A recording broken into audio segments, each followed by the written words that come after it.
reported.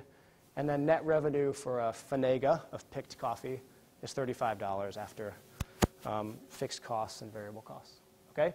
So with all those numbers, we can say, what would be the marginal change in revenue to this field, this coffee farm, if those two forests that I was pinning my gradients on were cut? So a marginal change in the ecosystem, what would be the marginal value of that change?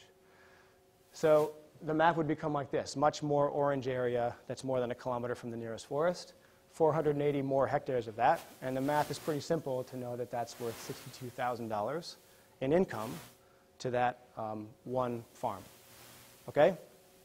So there's a lot of ways you want to put values like this in context. I'll just offer a few of them. One is a policy context. So Costa Rica has this wonderful progressive policy, a government payment for ecosystem services. They actually call it that. They pay for those 4 services.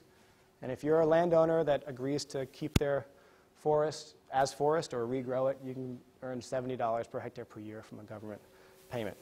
So that's sort of an implicit value the government's placed on the ecosystem service of a hectare of forest. Just by dividing the size by the value I got, it's roughly 5 times that just for pollination services on a per hectare basis. So the policy is a great one, but it's undervaluing ecosystem services pretty clearly.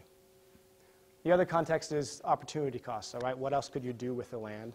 And it turns out that this per hectare value falls in kind of the middle of the range of expected rents to agriculture for the range of things that go on there. So cattle grazing, coffee production, sugarcane.